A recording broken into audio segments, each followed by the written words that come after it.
Hemos empezado así a explicar el concepto de ciencia a partir del concepto más amplio de saber como conocimiento intelectual cierto, o sea, un conocimiento intelectual de la verdad captado con certeza.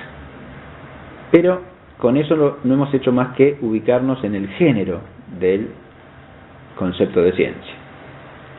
A partir de allí tenemos que empezar las precisiones que nos van a dar la noción clásica de ciencia.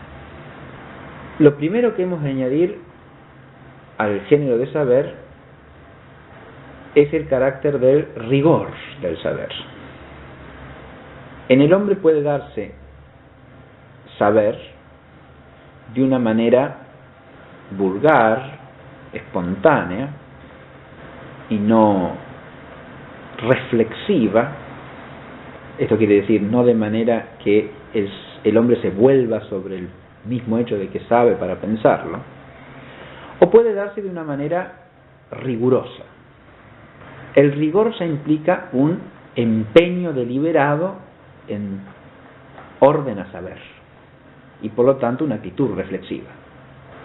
Podríamos decir que el rigor es algo que exige la propia naturaleza del conocimiento humano en la medida en que el hombre descubre, por un lado, la dificultad que entrañan ciertos objetos para ser captados, es decir, la dificultad del saber. Y por otro lado, en la medida en que se hace consciente de sus propios errores, es decir, toma conciencia del error y se empeña por evitarlo. Entonces, este doble empeño de alcanzar la verdad que es ardua y de evitar el error le lleva al hombre a adoptar una actitud de esfuerzo, de empeño laborioso, en que intervienen tanto la inteligencia como la voluntad, en pos del saber. Y de ahí es de donde emana el rigor del saber. Ahora bien, hemos dicho que hay por lo menos 3 aspectos fundamentales en el rigor de un saber. Aquí nos sale incluso otra palabrita que hay que combinar con esta de saber al considerar el tema del rigor, que es la palabra disciplina, ¿no? Porque el rigor es propio del saber disciplinar, o sea, de un saber que se ordena a sí mismo esforzadamente para poder ser comunicado, transmitido, o sea, en orden a la enseñanza y al aprendizaje. Pero también si tomamos la palabra disciplina en su sentido corriente, vulgar, en nuestro uso, vemos que tiene que ver directamente con esto del rigor, porque si bien disciplina etimológicamente hace alusión a aquello que puede ser aprendido, o que está para ser aprendido, connota también en nuestro uso corriente la idea de unas ciertas normas que exigen más allá de lo corriente en orden a lograr un fin. Y en particular cuando ese fin es cierta formación, es decir, cierta determinación buena que hay que adquirir. Entonces, el saber humano también se hace disciplinar en la medida en que la inteligencia descubre principios, reglas, que le permiten al hombre esas 2 cosas que dijimos hace un momento: alcanzar el saber aun cuando sea arduo y evitar en la medida de lo posible humanamente el error. El primer aspecto que hay que considerar del rigor es evidentemente el apego al objeto. Esto tiene que ver con un principio general, y es que el fin es la causa de las causas, ¿no? Y el saber, siendo conocimiento de la verdad, no hace otra cosa que llevar a la inteligencia a su fin natural, que es la verdad. Pero la verdad en el fondo no es otra cosa que la patencia del ser de la cosa conocida ante la inteligencia, y por lo tanto implica apegarse a la cosa. Es decir, implica que la inteligencia no debe distraerse ni extraviarse respecto del ser de la cosa que procura alcanzar. Este es el primer aspecto, el fundamental del rigor intelectual. El esfuerzo por apegarse a la cosa es posible en la medida en que un saber define su objeto. Por eso exigimos en todo saber disciplinar, y es el caso de toda ciencia, que posea un objeto definido. Porque sin la determinación precisa del objeto, no habría rigor posible. Pero esta determinación, que al saber, por ser un hábito de conocimiento, le viene del objeto, hay que precisarla adecuadamente. Y esto quiere decir que no basta con establecer que se ocupa de un determinado tipo de cosas, lo que suele llamarse en la escolástica el objeto material, o sea, la cosa de la cual tratamos en una disciplina, sino que hay que especificar qué determinación de esa cosa es la que va a fijar la atención de la inteligencia. Porque la inteligencia humana no puede ocuparse de la totalidad del ser de algo considerándolo todo a la vez. Nuestra inteligencia, por ser discursiva, capta determinación por determinación, y si se fija en una, de alguna manera deja en otro plano secundario o relega otras determinaciones. Si yo pienso en una mesa como una cosa factible, producible, la visualizo con la inteligencia como algo que ha de ser hecho, como un producto del arte humano. Y entonces veo a la mesa en relación con los materiales que hacen falta para hacerla, las herramientas que son necesarias, las técnicas para producirla, el fin de la producción. Es decir, la veo desde un punto de vista técnico, del arte, de la fabricación. En cambio, si yo pienso en la mesa como un fenómeno físico, en la totalidad del mundo material, lo que aparece a la vista de mi inteligencia son las leyes físicas que se aplican a la realidad de la mesa, ¿no? A la estática de la mesa, al tipo de materia que es la mesa, a ser un cuerpo rígido, estable, que tiene ciertas características de equilibrio que se pueden explicar según leyes físicas. Y entonces yo no pienso más en cómo se fabrica, cómo se hace, qué técnicas hay que usar para producirla, sino simplemente en las leyes de la física matemática, por ejemplo, que explican la estabilidad de la mesa. Esto es lo que suele llamarse el objeto formal de un acto o de un hábito de conocimiento. Es la determinación precisa del ser de la cosa en la cual se fija la inteligencia para conocer esa cosa. El objeto formal establece una determinación en cuanto a lo inteligible y por lo tanto habrá rigor en una disciplina en cuanto nos apeguemos a la captación de lo inteligible vinculado a esa determinación que es el objeto formal en relación con el cual estamos considerando la cosa. El tema se complica más si distinguimos de nuevo con la tradición escolástica lo que suele llamarse el objeto formal quod, de lo que he hablado hasta aquí, del objeto formal quo. Es decir, esto último, el objeto formal quo, podemos entenderlo como el tipo o el modo de visualización abstractiva que aplicamos a la cosa en relación con la determinación de la cosa en la que nos hemos fijado. Vamos a poner un ejemplo para tratar de aclarar la noción.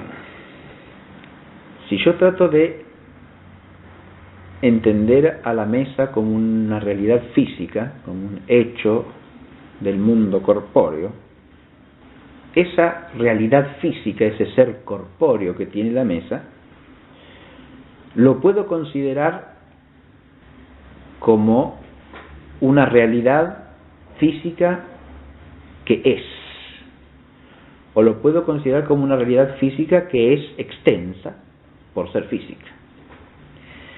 Si yo visualizo el ser físico de la mesa desde su ser, visualizo la mesa como un ente físico y trato de entender lo corpóreo de la mesa, pero a la luz del hecho de que la mesa, por ser un cuerpo, es.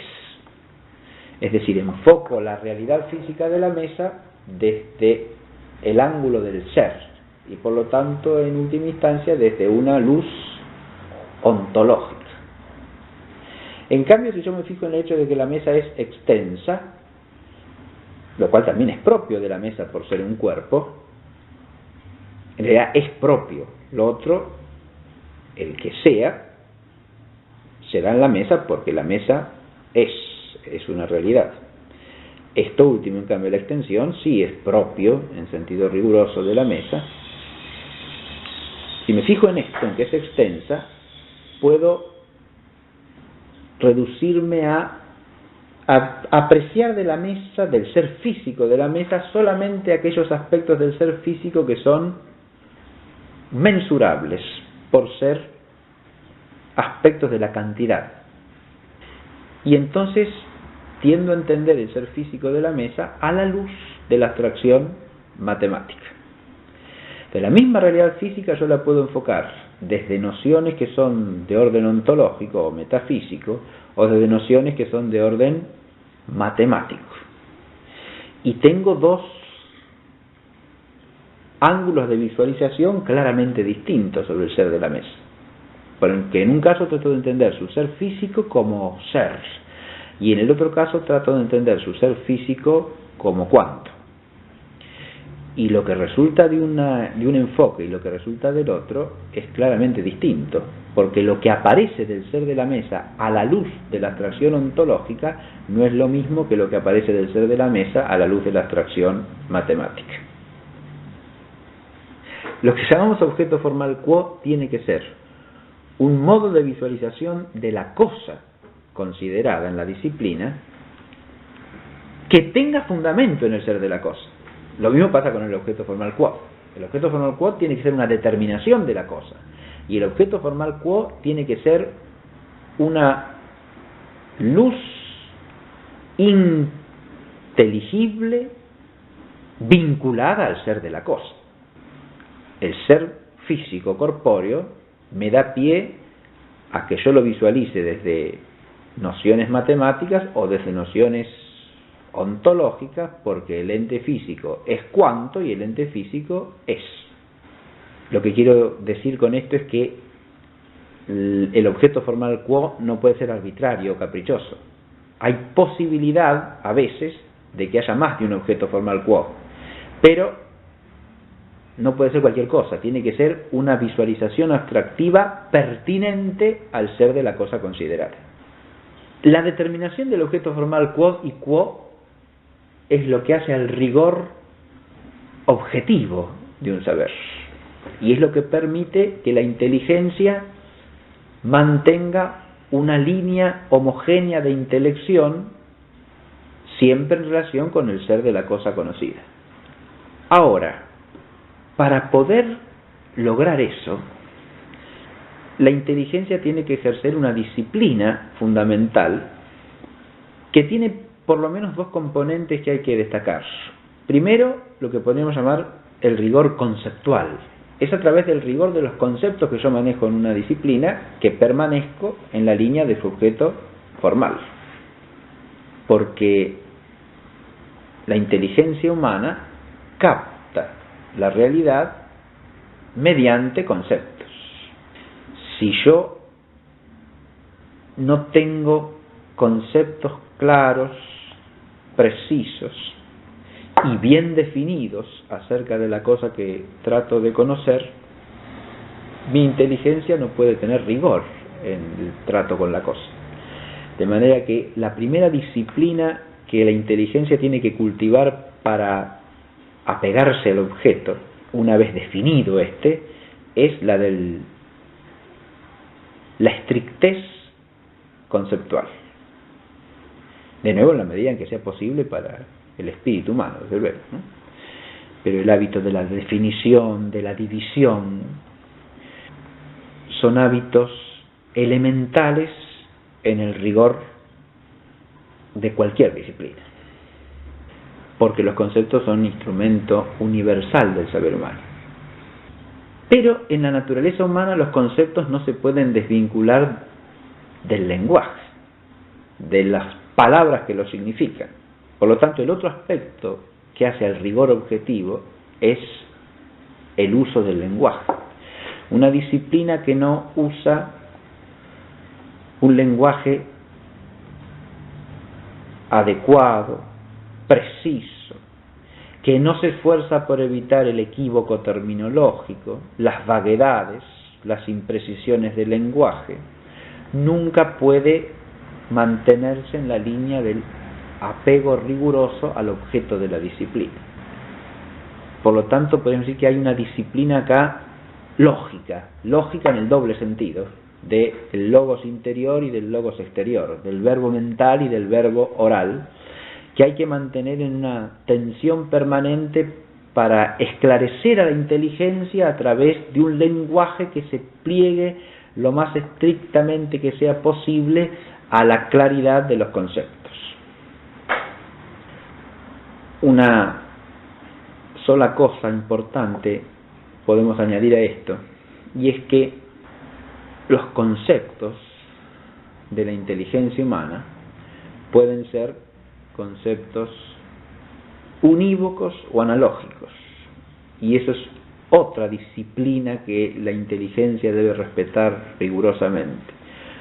Cuando nos movemos en la esfera de nociones analógicas, tenemos que estar constantemente atendiendo a la analogía.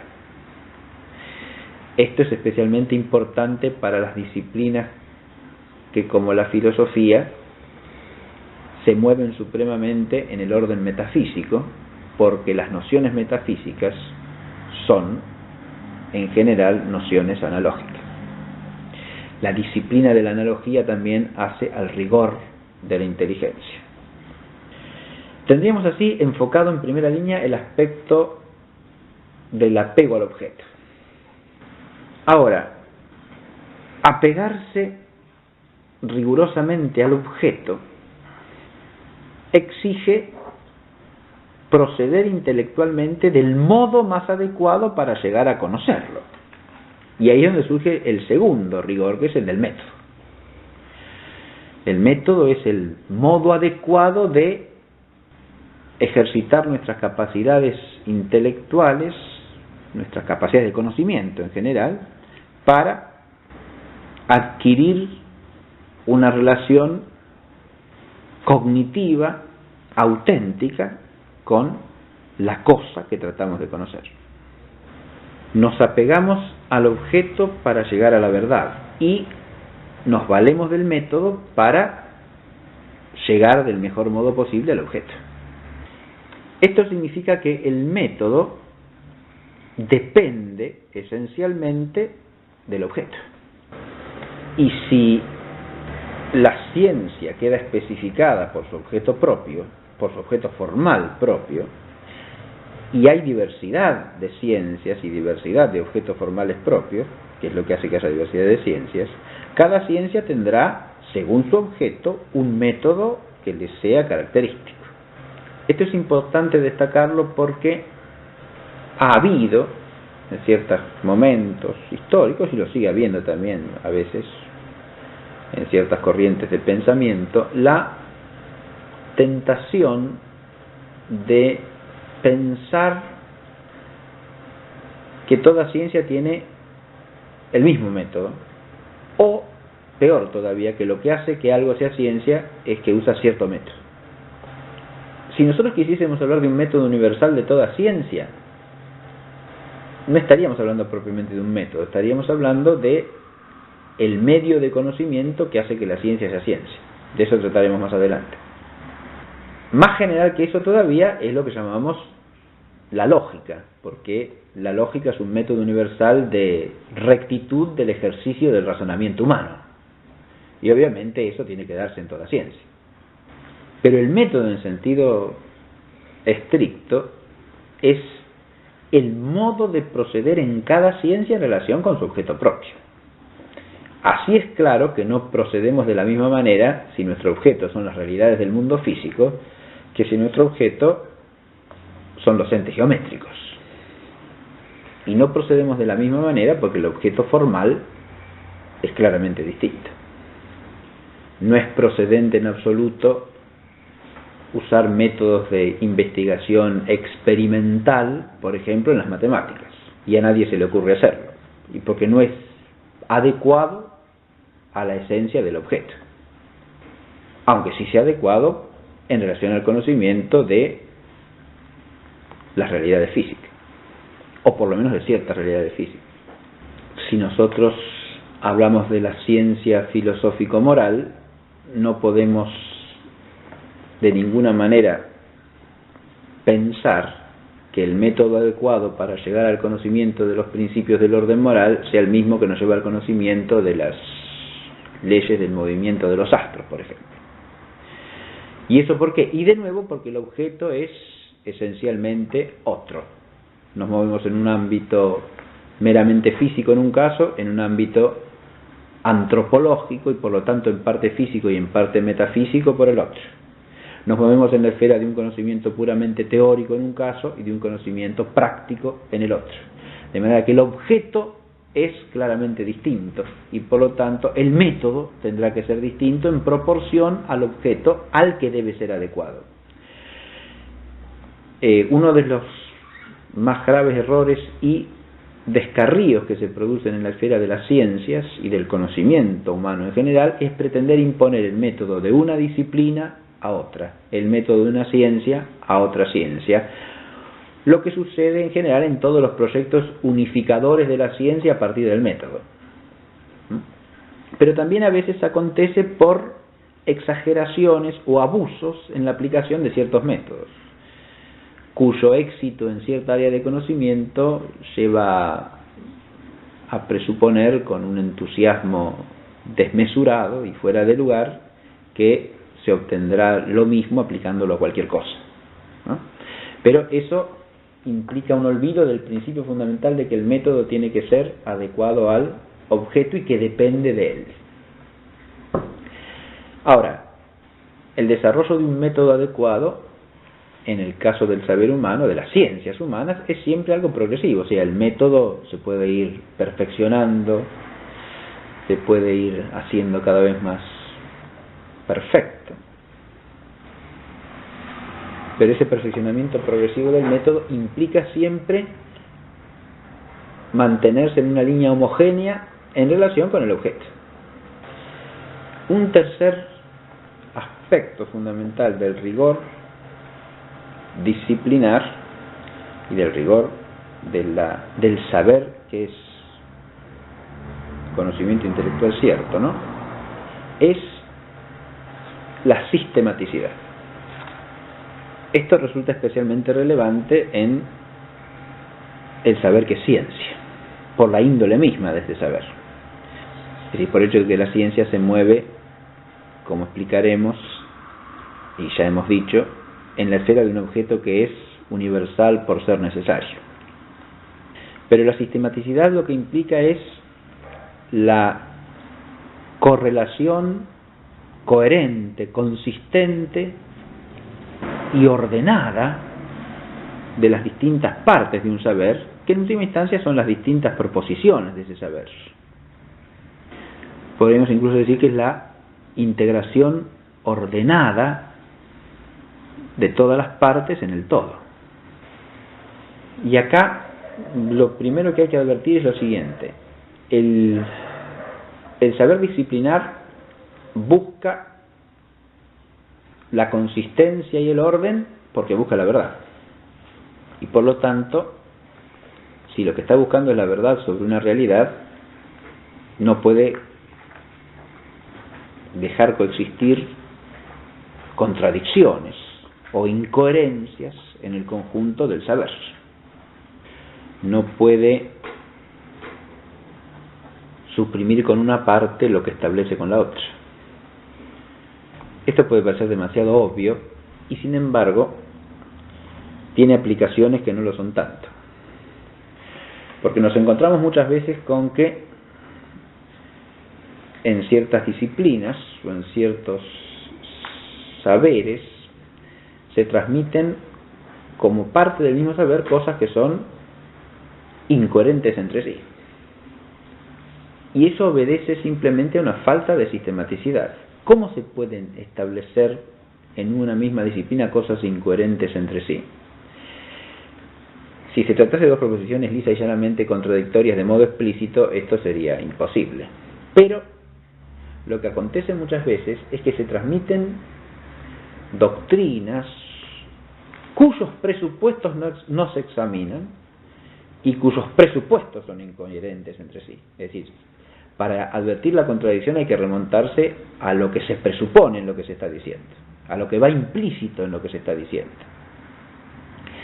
Y esto es lo que hay que advertir en la sistematicidad. En toda disciplina humana, cuando nosotros decimos algo que lleva implícitos ciertos presupuestos, el hábito de la sistematicidad lo que hace es llevarnos siempre a explicitar los presupuestos, es decir, a analizar de tal manera las cosas que estamos diciendo y que estamos exponiendo, las explicaciones que estamos dando, que podamos remontarnos a los principios que presuponemos en lo que estamos diciendo.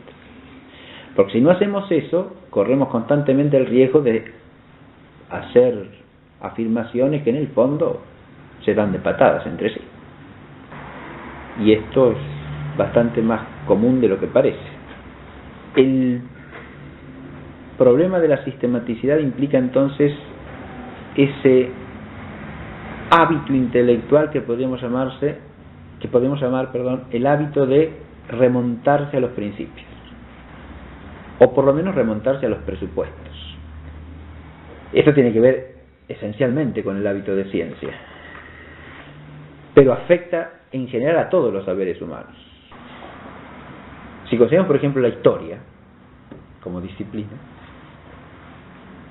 el saber histórico tiene una sistematicidad que no es la del saber que es ciencia, porque en el saber que es ciencia nosotros obtenemos la sistematicidad encadenando demostrativamente los principios con las conclusiones, a partir de principios que son inteligibles de suyo, es decir, principios que son evidencias intelectuales, y de los cuales se siguen necesariamente las conclusiones.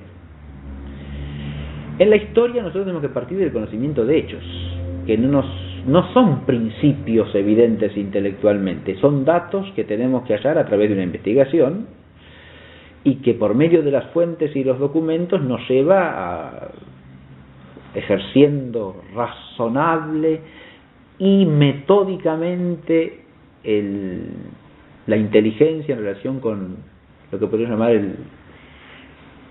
el acto de fe humana, nos lleva a hechos del pasado, ¿no?, que alcanzamos a conocer, que trataremos de explicar en cierta medida. Ahora, cuando nosotros describimos los hechos, los analizamos, los interpretamos en el sentido de tratar de comprenderlos, siempre estamos implícitamente basándonos en cierta concepción de la naturaleza de los hechos históricos, de la naturaleza del hombre que es el sujeto de la historia, ciertos presupuestos sobre la condición humana que se juega en la historia. Y esos pueden ser coherentes o no, incluso con la posición que nosotros explícitamente tratemos de sostener en nuestros juicios de valoración histórica. Entonces, esta problemática de la sistematicidad afecta a todas las disciplinas, a cada una según su género. Y al decir esto, surge otra aclaración que me parece importante. El tipo de sistematicidad será en cada disciplina, de nuevo, conforme a su objeto. Porque si hay algo que no tenemos que hacer tampoco, así como no tenemos que cejar nunca en el esfuerzo por la sistematicidad, porque caeríamos en la posibilidad de dejar pasar incoherencias o dejar incompleto el saber o dejarlo desordenado, desintegrado, con partes justapuestas pero que no alcanzan a relacionarse entre sí. Tenemos siempre que hacer el esfuerzo de sistematizar. No tenemos que forzar la sistematicidad más allá del conocimiento auténtico que tengamos de la cosa a estudiar. Es decir, Es vicioso todo tipo de sistematicidad artificiosa. O sea, una sistematicidad que en lugar de ser expresión del orden del ser de la cosa, o del orden del ser de lo que surge al estudiar el objeto, sea un pseudo orden puesto artificiosamente y apresuradamente para dar apariencia de sistematicidad a un todo que no puede cerrar del todo.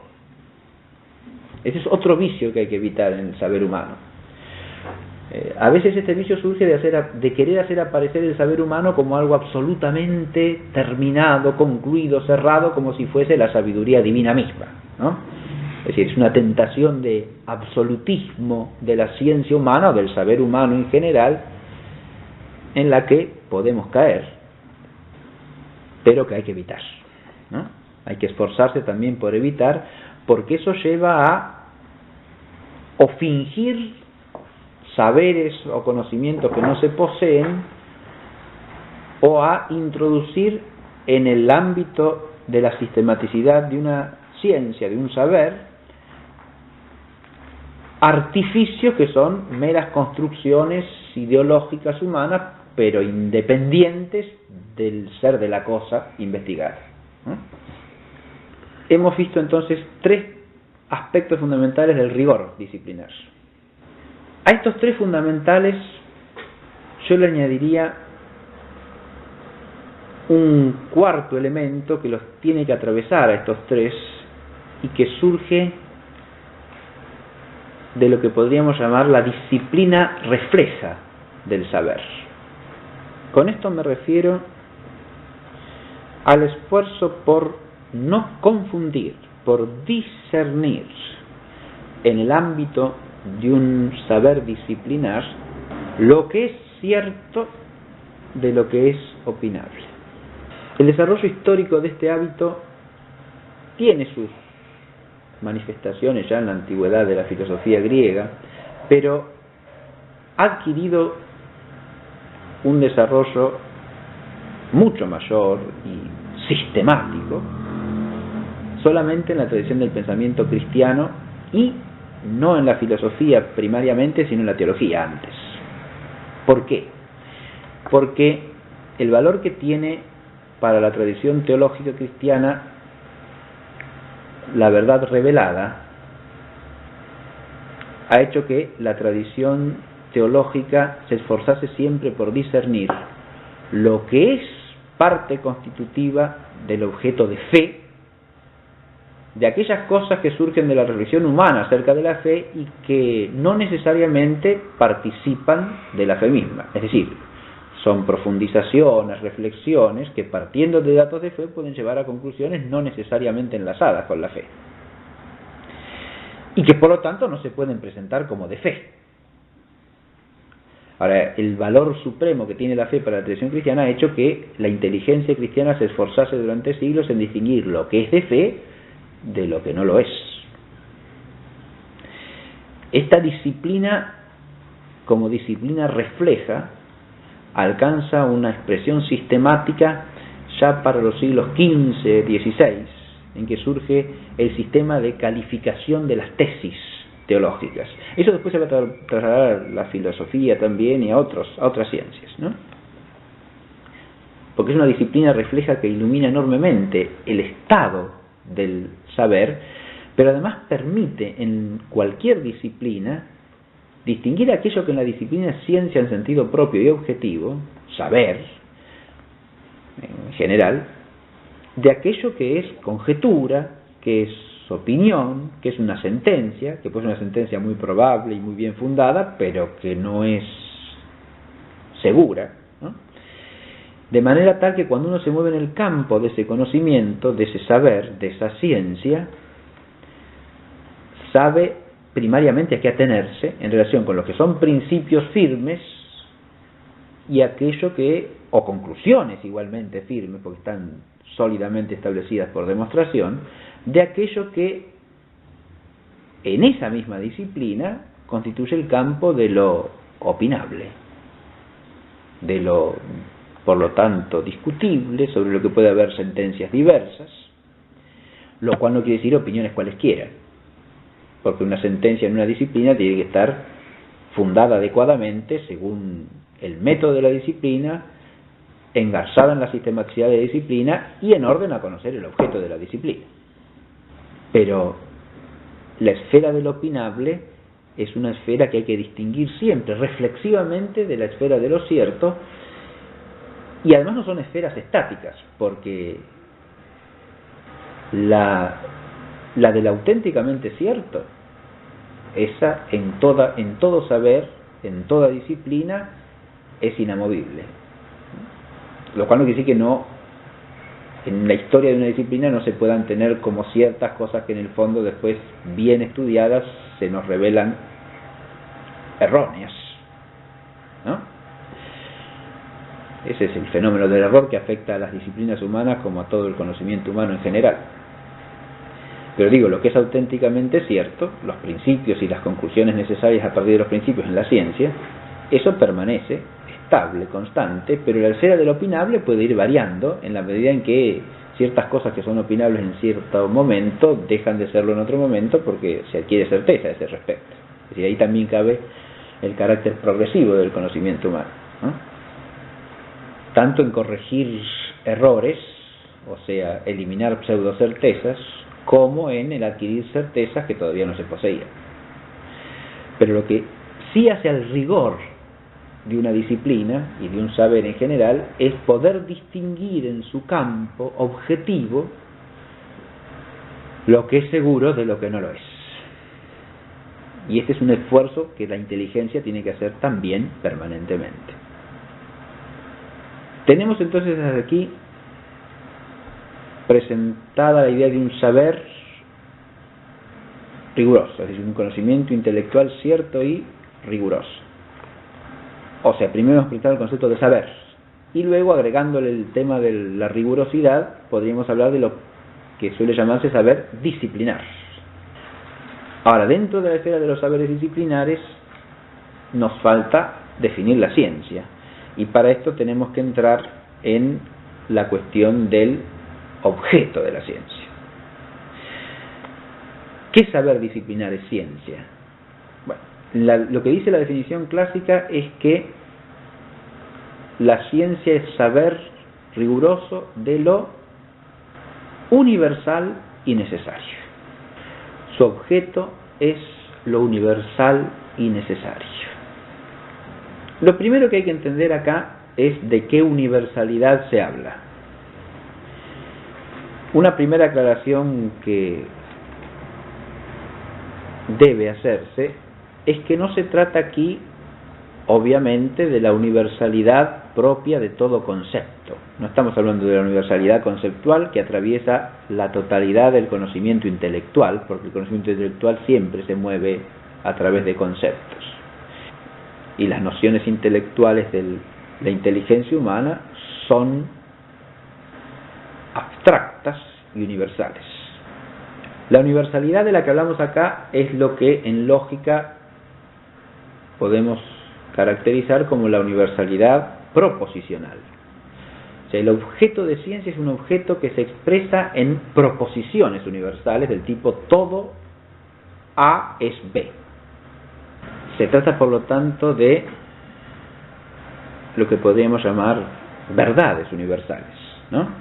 Es decir, son proposiciones en las cuales nosotros enlazamos un sujeto con un predicado lógico, pero le atribuimos ese predicado a la totalidad del sujeto. La proposición es, por tanto, universal. Decimos, todo A es B. Todo hombre es mortal. Todo hombre es capaz de acciones libres. Todo vegetal es un ser viviente. Este es el tipo de proposición que pertenece a la ciencia y que constituye el objeto de la ciencia. Esto, de entrada, puede entenderse como una cosa muy básica, pero puede conducir a ciertas perplejidades si se lo reflexiona un poquitito. Si yo digo, la luna gira alrededor de la Tierra, ¿tengo o no una proposición de ciencia? Y si nos atenemos a la definición que acabamos de dar, es obvio que no, porque eso es una proposición singular en cuanto a su sujeto, no es una proposición universal. Exactamente pasa lo mismo si yo digo la Tierra gira en torno al Sol, la Luna pasa por 4 fases, etcétera, etcétera. Pareciera que a veces, si hablamos de cierto tipo de cosas, ya eso mismo, ese tema, esa materia considerada ya constituye ciencia. Entonces yo hablo del movimiento de un astro en torno a otro, ya es una proposición de ciencia. Y en realidad eso no es ciencia. Es decir, cualquier proposición singular es una proposición de hecho que se refiere a una realidad singular. Si yo digo que la Luna pasa por 4 fases o que la Tierra tiene un movimiento de traslación en torno al Sol, estoy haciendo un enunciado de sujeto singular, que de suyo no es objeto de ciencia. Por eso, una disciplina que se limitase a describir, por ejemplo, la estructura del sistema solar, no sería ciencia, sería un conocimiento descriptivo de la realidad, pero no una ciencia. Si yo digo, el sistema solar consta de tantos planetas, los planetas giran en torno al Sol, no estoy haciendo más que una descripción de la naturaleza. De hecho, el saber cosmográfico puede dar base o pie a alguna ciencia, pero partiendo del concepto clásico de ciencia, no es en sí mismo ciencia. Lo mismo sucede con la geografía, si es una descripción de la Tierra, ¿no? En la medida en que se la conoce. Es lo mismo, es un saber descriptivo de realidades singulares. Y en ese sentido no se puede decir que sea ciencia como lo hemos definido. Cosmografía, geografía. Es cierto que a partir de esos saberes descriptivos nosotros podemos llegar luego a generalizaciones que afecten a series completas de fenómenos, ¿no?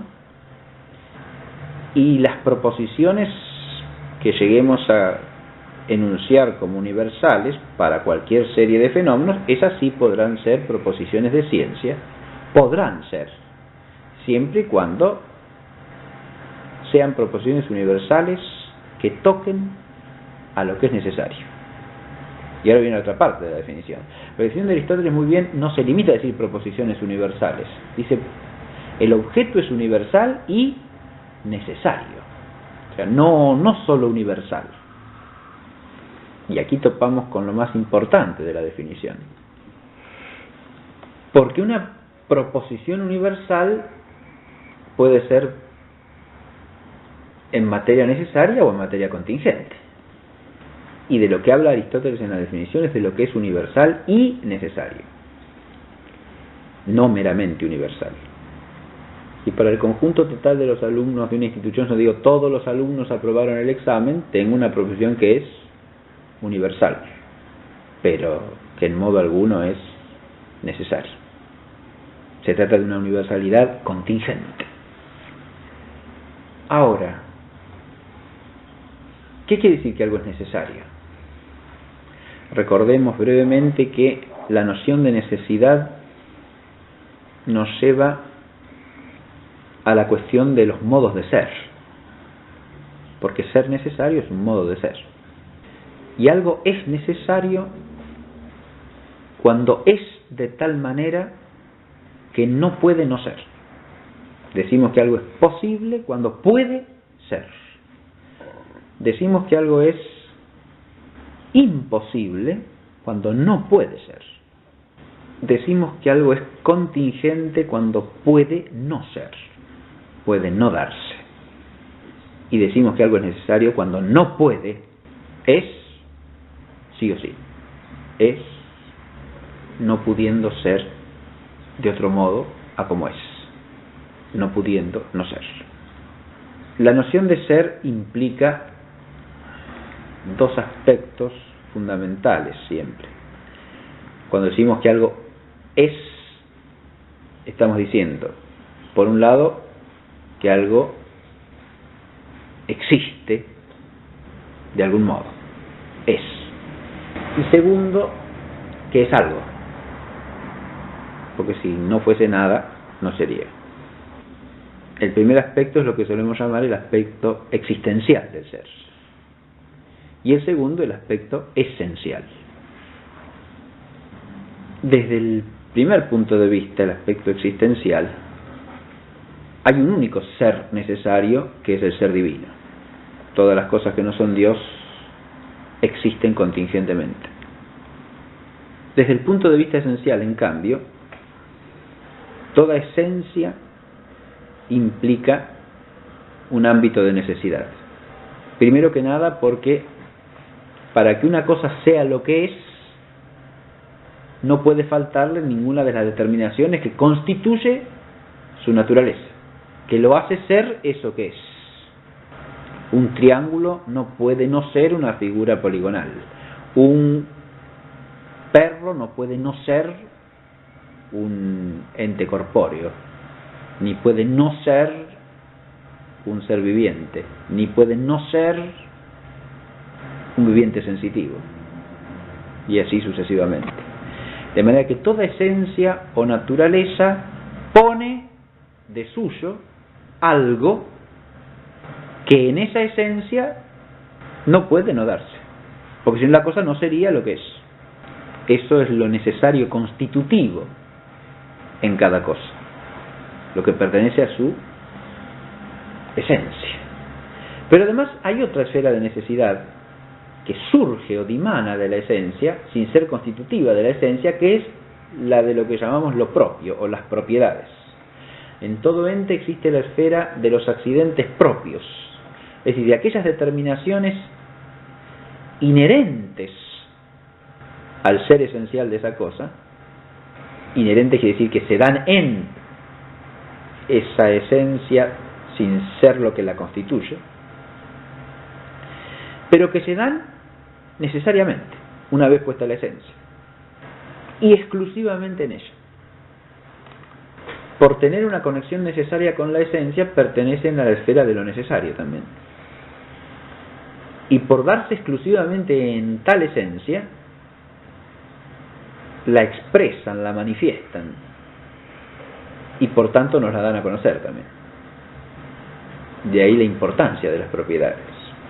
Puesta la esencia del triángulo geométrico, se ponen necesariamente todas las determinaciones constitutivas de un triángulo, de manera que no puede darse que el triángulo no tenga tres lados, que no tenga tres ángulos interiores, etc.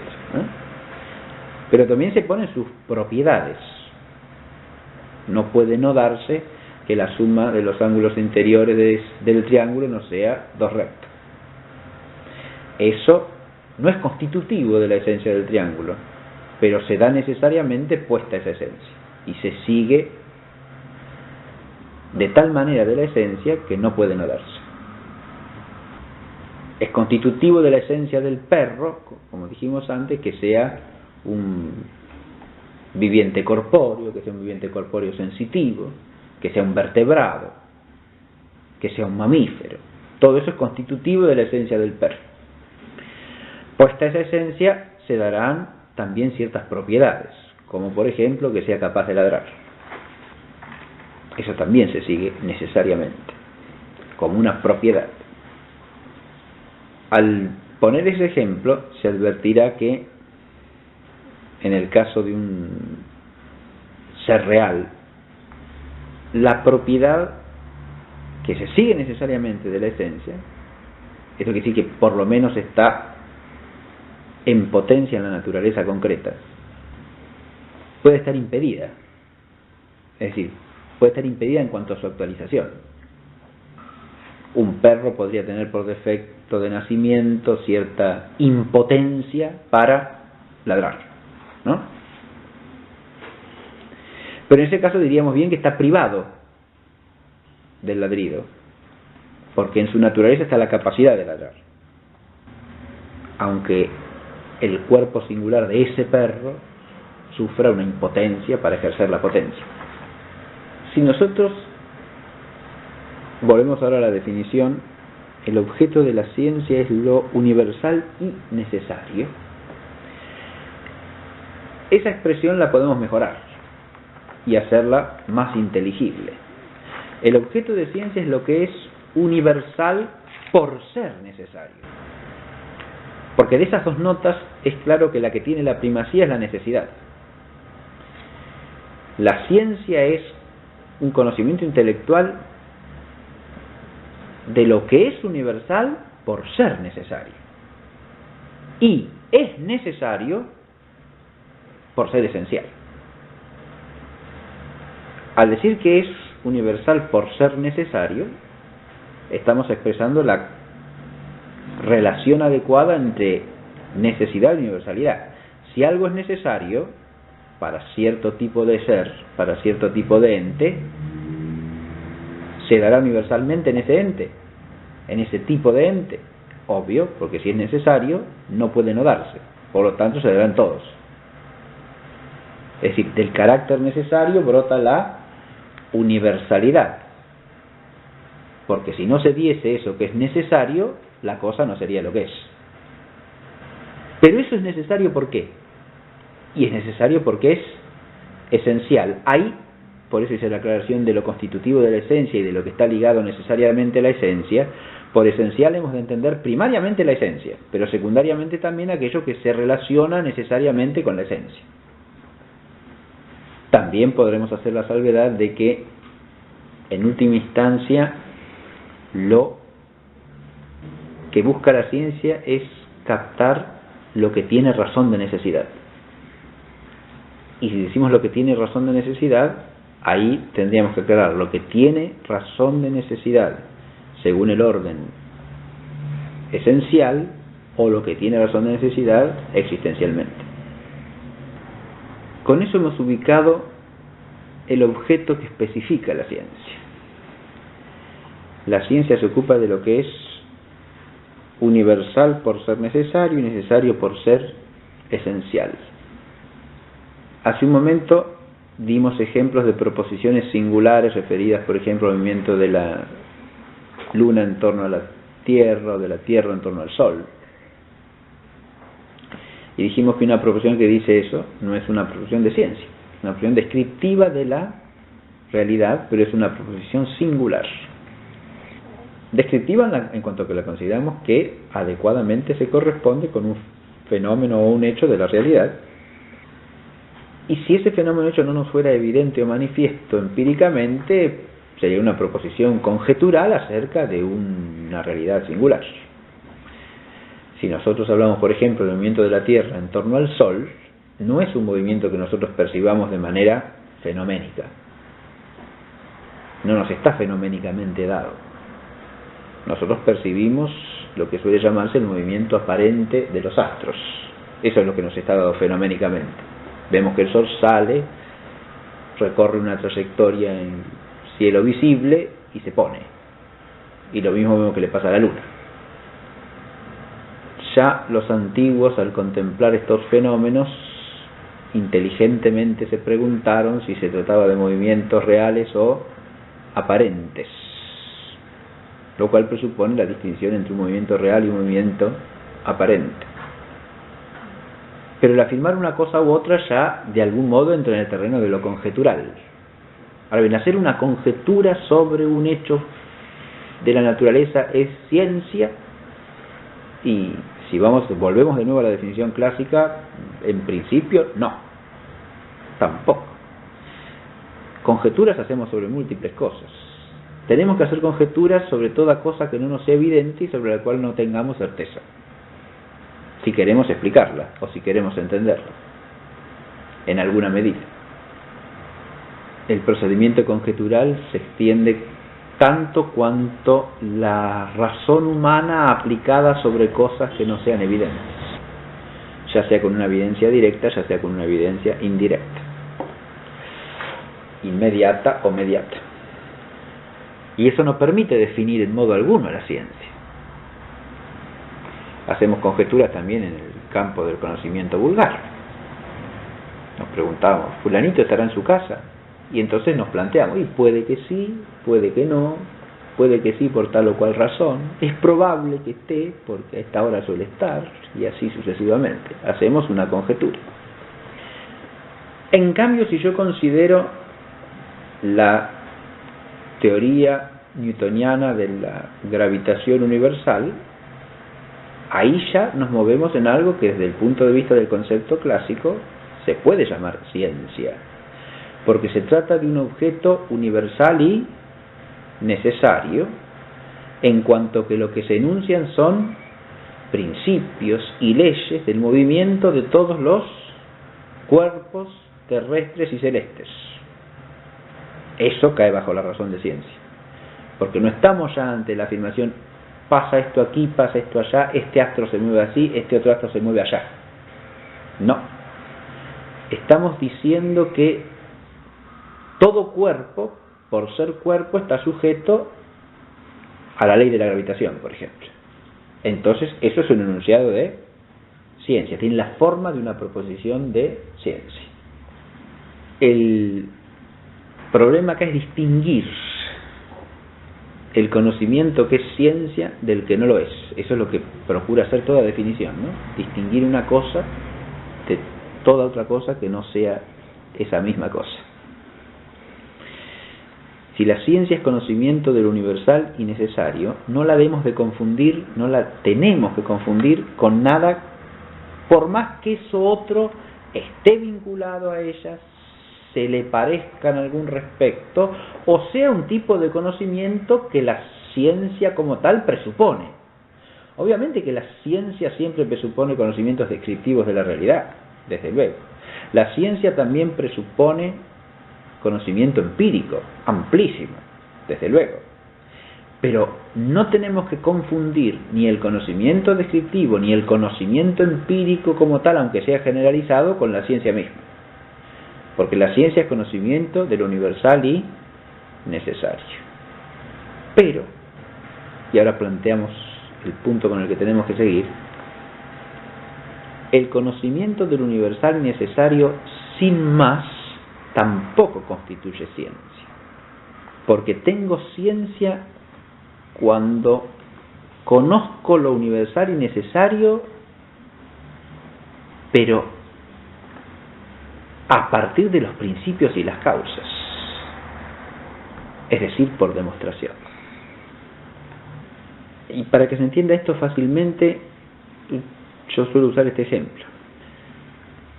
Todos seguramente hemos aprendido en la escuela el teorema de Tales, por ejemplo, que dice que dadas dos o más transversales que corten tres o más paralelas, los segmentos que se forman sobre unas transversales son directamente proporcionales a los segmentos homólogos que se forman sobre la otra transversal. ¿Eso es un enunciado universal? Sí, señor. Ahora, tengo ciencia en relación con ese objeto que se expresa en una proposición universal, con saber que se da así, que pasa así. Porque la enseñanza escolar de estas cosas a veces suele reducirse a se pone el enunciado del teorema, se explica lo que significa y después se dan problemas para aplicarlo. Entonces yo aplico en un problemita eso y resuelvo la situación problemática aplicando el teorema de Tales. Muy bien. Hago el cálculo, saco, me dan el valor de tres de los segmentos para que yo el cuarto. Estoy aplicando el teorema. Muy bien. Tengo el enunciado universal, lo sé aplicar a casos o situaciones problemáticas que se pueden resolver con la aplicación de ese conocimiento. Y si no tengo más que eso, no tengo ciencia. Porque la ciencia consiste no en saber que eso es así, sino saber por qué eso es así. Esto es, yo tengo que saber que eso es así, pero además tengo que saber que es necesario que sea así, porque hay una razón que lo hace necesario. Y si no capto esa razón de necesidad, no tengo ciencia. Captar esa razón de necesidad quiere decir poder conectar esta verdad con los principios de los que se deriva. De manera que entendemos por qué se da así y no puede no darse. Todos por saber vulgar conocemos que y sabemos que todo hombre es mortal. Ahora, ¿eso es una proposición de ciencia? No, es una proposición de saber vulgar. Sin embargo, si yo en la filosofía antropológica sé dar razón demostrativa de que eso sea así, entonces tengo ciencia de esa verdad universal. Adviértase que hay proposiciones universales que de suyo no conocemos a través de la ciencia. Hay otras que sí, pero hay verdades universales que nos están dadas ya en el saber vulgar. Pero no son objeto de ciencia sino en la medida en que la podemos demostrar a partir de un principio del cual depende. Es decir, de una verdad anterior que nos hace entender la causa de que eso sea como es. Este es el otro aspecto de la definición que trataremos de explicar a continuación. Hemos empezado así a explicar el concepto de ciencia a partir del concepto más amplio de saber como conocimiento intelectual cierto. O sea, un conocimiento intelectual de la verdad captado con certeza. Pero con eso no hemos hecho más que ubicarnos en el género del concepto de ciencia. A partir de allí tenemos que empezar las precisiones que nos van a dar la noción clásica de ciencia. Lo primero que hemos de añadir al género de saber es el carácter del rigor del saber. En el hombre puede darse saber de una manera vulgar, espontánea y no reflexiva. Esto quiere decir no de manera que el hombre se vuelva sobre el mismo hecho de que sabe para pensarlo, o puede darse de una manera rigurosa. El rigor ya implica un empeño deliberado en orden a saber y por lo tanto una actitud reflexiva. Podríamos decir que el rigor es algo que exige la propia naturaleza del conocimiento humano en la medida en que el hombre descubre, por un lado, la dificultad que entrañan ciertos objetos para ser captados, es decir, la dificultad del saber. Y por otro lado, en la medida en que se hace consciente de sus propios errores, es decir, toma conciencia del error y se empeña por evitarlo. Entonces, este doble empeño de alcanzar la verdad que es ardua y de evitar el error, le lleva al hombre a adoptar como una cosa factible, producible, la visualizo con la inteligencia como algo que ha de ser hecho, como un producto del arte humano. Y entonces veo a la mesa en relación con los materiales que hacen falta para hacerla, las herramientas que son necesarias, las técnicas para producirla, el fin de la producción. Es decir, la veo desde un punto de vista técnico, del arte, de la fabricación. En cambio, si yo pienso en la mesa como un fenómeno físico, en la totalidad del mundo material, lo que aparece a la vista de mi inteligencia son las leyes físicas que se aplican a la realidad de la mesa, ¿no? A la estática de la mesa, al tipo de materia que es la mesa, a ser un cuerpo rígido, estable, que tiene ciertas características de equilibrio que se pueden explicar según leyes físicas. Y entonces yo no pienso más en cómo se fabrica, cómo se hace, qué técnicas hay que usar para producirla, sino simplemente en las leyes de la física matemática, por ejemplo, que explican la estabilidad de la mesa. Esto es lo que suele llamarse el objeto formal de un acto o de un hábito de conocimiento. Es la determinación precisa del ser de la cosa en la cual se fija la inteligencia para conocer esa cosa. El objeto formal establece una determinación en cuanto a lo inteligible y por lo tanto habrá rigor en una disciplina en cuanto nos apeguemos a la captación de lo inteligible vinculado a esa determinación que es el objeto formal en relación con el cual estamos considerando la cosa. El tema se complica más si distinguimos al objeto. Esto tiene que ver con un principio general y es que el fin es la causa de las causas, ¿no? Y el saber, siendo conocimiento de la verdad, no hace otra cosa que llevar a la inteligencia a su fin natural, que es la verdad. Pero la verdad en el fondo no es otra cosa que la patencia del ser de la cosa conocida ante la inteligencia y por lo tanto implica apegarse a la cosa.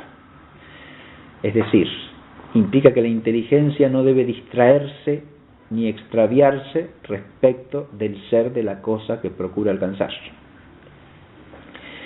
Este es el primer aspecto, el fundamental del rigor intelectual. El esfuerzo por apegarse a la cosa es posible en la medida en que un saber define su objeto. Por eso exigimos en todo saber disciplinar, y es el caso de toda ciencia, que posea un objeto definido. Porque sin la determinación precisa del objeto, no habría rigor posible. Pero esta determinación, que al saber, por ser un hábito de conocimiento, le viene del objeto, hay que precisarla adecuadamente. Y esto quiere decir que no basta con establecer que se ocupa de un determinado tipo de cosas, lo que suele llamarse en la escolástica el objeto material, o sea, la cosa de la cual tratamos en una disciplina, sino que hay que especificar qué determinación de esa cosa es la que va a fijar la atención de la inteligencia.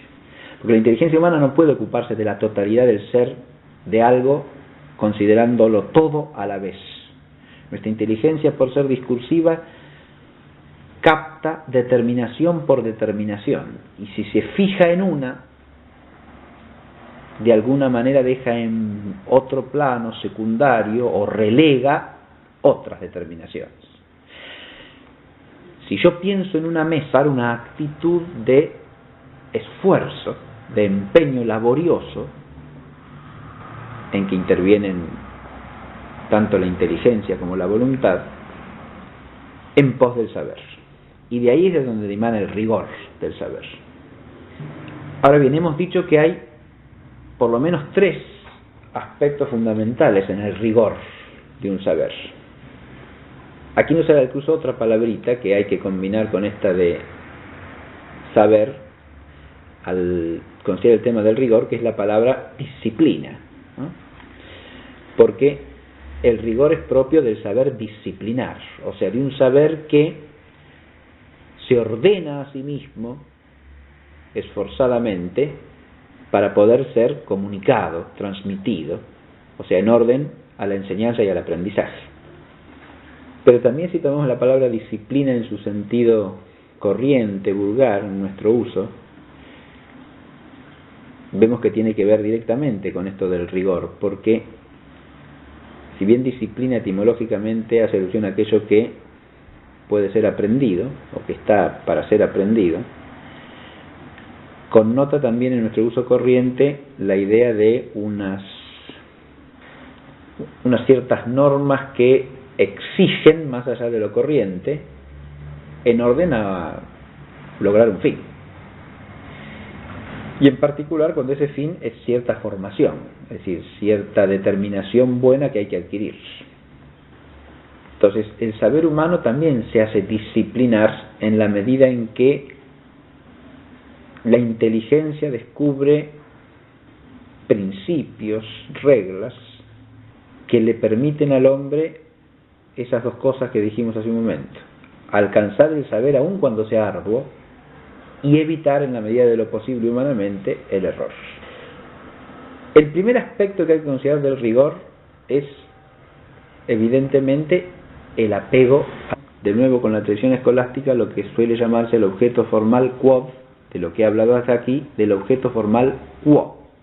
Es decir, esto último, el objeto formal quo, podemos entenderlo como el tipo o el modo de visualización abstractiva que aplicamos a la cosa en relación con la determinación de la cosa en la que nos hemos fijado. Vamos a poner un ejemplo para tratar de aclarar la noción. Si yo trato de entender a la mesa como una realidad física, como un hecho del mundo corpóreo, esa realidad física, ese ser corpóreo que tiene la mesa, lo puedo considerar como una realidad física que es, o lo puedo considerar como una realidad física que es extensa por ser física. Si yo visualizo el ser físico de la mesa desde su ser, visualizo la mesa como un ente físico y trato de entender lo corpóreo de la mesa, pero a la luz del hecho de que la mesa, por ser un cuerpo, es. Es decir, enfoco la realidad física de la mesa desde el ángulo del ser y por lo tanto, en última instancia, desde una luz ontológica. En cambio, si yo me fijo en el hecho de que la mesa es extensa, lo cual también es propio de la mesa por ser un cuerpo, en realidad es propio. Lo otro, el que sea, será en la mesa porque la mesa es una realidad. Esto último, en cambio, la extensión sí es propio, en sentido riguroso, de la mesa. Si me fijo en esto, en que es extensa, puedo